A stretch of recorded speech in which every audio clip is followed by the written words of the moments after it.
দ্বিতীয় দৃশ্য দেখার অপেক্ষা আছি। ঠিক এই মুহূর্তে আমরা দেখছি জাতীয় সংসদ ভবনের সামনে যে দৃশ্য বাংলার প্রতিটি মানুষকে নাড়া দিয়েছিল, জুলাই শহীদদের ইমাম আবু সাঈদের ছবি এবং পেছনে পেছনে কিন্তু বেজে উঠছে সেই জুলাই বিপ্লবের গানগুলো। আবু সাঈদ আবার মিলিয়ে যাচ্ছে আকাশে।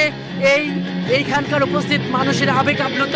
জানেন যে বাংলাদেশ গেল 15 থেকে 16টি বছরের যে স্বৈরাচারী আমল, যেই স্বৈরাচারী আমলকে একদম ধুলোয় মিশিয়ে দেওয়ার ক্ষেত্রে যে ইমামের ভূমিকা পালন করেছে, যিনি নেতার ভূমিকা পালন করেছে, যেই আবু সাঈদকে দেখে দেশের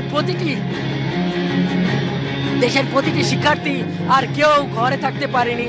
সে শিক্ষা এবার আমরা দেখছি সেই মুগ্ধকে, এবং তার পাশে লেখা আছে যে পানি লাগবে পানি। সেই মুগ্ধকে আবার আরো একবার দেখছে এই বাংলার মানুষ, দেখছে এই বর্ষবরণের দিনে। ডিজাইন, এলিগেন্স, বিউটি, সেরা পণ্য সবার জন্য জেভিকো। জুলাইয়ের যে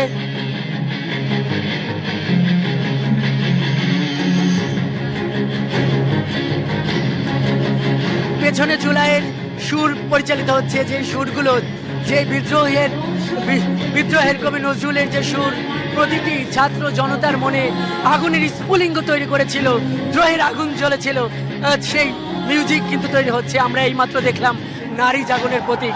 এই জুলাই আন্দোলনের নেতৃত্ব দিয়েছিল নারীরা। এখানে কিন্তু বেজে উঠছে আকাশের মতো বাধাহীন মরু সঞ্চার বেদুইন। এই এক অভূতপূর্ব দৃশ্যের সাক্ষী হচ্ছে এই জাতীয় সংসদ ভবন, এবং এর সাক্ষী হচ্ছে লক্ষ মানুষ। আজ এই বাংলাদেশ, এই জাতীয় সংসদ ভবন, এই মানিক মিয়া এভিনিউ নতুন এক ক্ষণের সেই আবার তার জুলাইয়ের একটা খণ্ড রচনা হচ্ছে। জুলাইয়ের যে ঐতিহাসিক চরিত্রগুলো মানুষকে একটি স্বাধীনতা এনেছিল, বাংলাদেশের পুনর্জন্ম ঘটিয়েছিল, সেই দৃশ্যগুলো আবার মানুষের সামনে কিন্তু এখানে আবার চিত্রিত হচ্ছে। এবং মানুষ কিন্তু যার